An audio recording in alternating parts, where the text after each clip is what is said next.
স্বাধীনতা দিবসের দিন ঘটে গেল এক অনভিপ্রেত ঘটনা। আগুনে পুড়ে ছারখার হয়ে গেল একটি ক্লাবের দরজা, জালনা সহ ভেতরে থাকা স্বাধীনতা দিবসের অনুষ্ঠানের সাউন্ড সিস্টেম এবং বেশ কিছু কাগজের জাতীয় পতাকা দিয়ে তৈরি করা ছিকলি।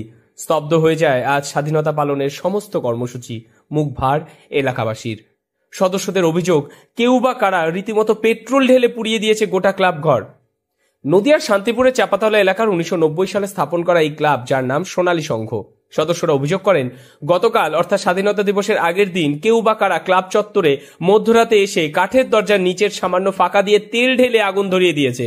পুড়ে ছারখার হয়ে গিয়েছে কাঠের দরজা এবং জানলাগুলি। এছাড়াও ক্লাবের ভেতরে এক সেট মাইক ও সাউন্ড সিস্টেম ছিল, যেগুলিও আগুনের সম্পূর্ণ ক্ষতিগ্রস্ত হয়ে গিয়েছে বলে জানান তারা। আমাদের ক্লাবে এরকম কোনো কিছু অশান্তি হয়নি। তাহলে কি কারণে মনে করছেন এরকমটা? সেটা আমরা নিজেরাও বুঝতে পারছি না। আমরা এত সুন্দর একটা অনুষ্ঠান অর্গানাইজ করেছিলাম। কালকে আমরা রাত 11:30 পৌনে 12টা অবধি আমরা আমাদের ইন্ডিয়ান ফ্ল্যাগের এরকম চেন বানিয়েছি। আমাদের এই ফ্ল্যাগ যে উঠাবো এই বাসটা ঠিকঠাক করেছি। তাছাড়াও আজকের ডেটে অনেক ছোট ছোট বাচ্চা যারা আঁকতে ভালোবাসে, এমনকি আবৃত্তি করতে পারে, সেই সব অনুষ্ঠানও আমরা এখানে করতে চেয়েছি। তো আমাদেরও একদম মনটা খুব একটা ভালো নেই, যেহেতু শুধু আজকে 15ই আগস্ট স্বাধীনতা দিবস, সেই জন্য আমরা শুধুমাত্র পতাকা উত্তোলনের মাধ্যমে আমাদের অনুষ্ঠান শেষ করেছি। কি করবো দাদা বলুন? আর এরকম ভাবে এই যে পরিস্থিতি, আমাদেরও একদমই মন দিকটা ভালো নেই। এরপরই সকালবেলা ঘটনা জানাজানি হতেই ছুটে আসে স্থানীয় লোকজন ও ক্লাবের সদস্যরা। ক্লাবের পরিস্থিতি দেখে মানসিকভাবে প্রথমেই ভেঙে পড়েন তারা। তার অন্যতম কারণ, আজ স্বাধীনতা দিবস।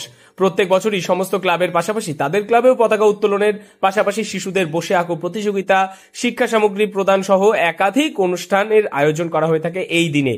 এই আনন্দেই রাতের বেলা আগামী দিনের সমস্ত কাজকর্ম সেরে প্রায় সবাই নিশ্চিন্তে বাড়িতে ঘুমোতে যান। কিন্তু ভোরবেলা বাড়ি থেকে ক্লাবে আসতেই ক্লাবের এই শোচনীয় পরিণতি দেখে মানসিকভাবে ভেঙে পড়েন প্রত্যেকেই। সেই কারণেই এই ঘটনার কারণে এবারের সাংস্কৃতিক অনুষ্ঠান তারা স্থগিত রাখেন।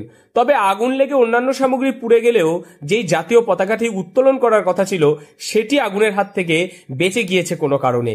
সেই কারণে শুধুমাত্র অনুষ্ঠান ছাড়া আড়ম্বরহীনভাবে জাতীয় পতাকা উত্তোলন এবং তার পাশাপাশি নেতাজির গলায় মাল্যদান করেন তারা। 6টার সময় এসে ক্লাব ঘরের তালা খোলা হলো।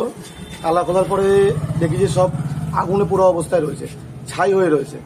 তো ক্লাবে তো তালা দেওয়া ছিল। হ্যাঁ, ক্লাব গতকাল রাত 11:15 নাগাদ তালা দিয়ে আমরা যথারীতি তালা নিয়ে চাবি নিয়ে বাড়ি চলে গেছি। এবং আজকে সকাল 6:15 নাগাদ ক্লাব ঘর যখন প্রথম খোলা হয়, তখনই খুলে দেখে আপনি খুলেছেন? আমি নিজে ক্লাব ঘর খুলেছি। তখন খুলেই দেখছেন? খুলে দেখছি যে সব আগুনে পুড়ে ছাই হয়ে রয়েছে। আচ্ছা, তখন আগুন কিছু ছিল না? আগুন ছিল না, সব পুরো অবস্থায়। কি জিনিস পুড়েছে? এখানে আমাদের এই বক্সের একটা সাইড অংশ পুরোটা সম্পূর্ণ পুড়ে গেছে, মাইক্রোফোনের কর্ডলেসের তার পুড়ে গেছে। আর সেইভাবে ক্লাবে কিছু একটা চেয়ারের পায়ে ঘোরে আগুন ধরেছিল।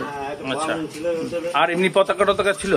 হ্যাঁ, কিছু কাগজের পতাকার অংশ ছিল ক্লাবে। কাগরাতে যেগুলো আমরা পতাকা উত্তোলনের জন্য যে কাগজ দিয়ে, যে দড়ি দিয়ে টাঙানোর জন্য যেগুলো করা হয়, ঠিকলি বানিয়ে রেখেছে। হ্যাঁ, পিকলি কিছু ঝুলিয়েছিলাম, কিছু ভেতরে ছিল।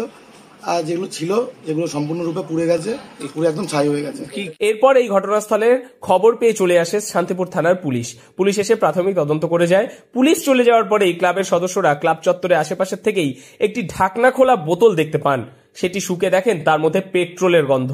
তখনই তারা বুঝতে পারেন কেউ বা কারা ইচ্ছে করে পেট্রোল ঢেলে ক্লাবের এই সর্বনাশ করেছে। আশেপাশে একটি বাড়িতে সিসিটিভি ক্যামেরা থাকলেও তারা জানান সেই ক্যামেরা নাকি খারাপ হয়ে গিয়েছে। এছাড়াও এলাকার 2-1টি জায়গায় সিসিটিভি ক্যামেরাতে নাকি দেখতে পাওয়া যায় আনুমানিক রাত 12টা-1টার দিকে ক্লাবের সামনে দিয়ে একদল যুবক বাইক নিয়ে ঘোরাফেরা করছিল। এই সমস্ত ঘটনা সামনে এনেই লিখিতভাবে অভিযোগ জানানো হয় পুলিশ প্রশাসনকে ক্লাবের পক্ষ থেকে। অভিযোগের ভিত্তিতে তদন্ত শুরু করেছে শান্তিপুর থানার পুলিশ। ঘটনার পরিপ্রেক্ষিতে গোটা এলাকা শোকস্তব্ধ। নদিয়া থেকে মৈনাক দেবনাথের রিপোর্ট, লোকাল 18 বাংলা।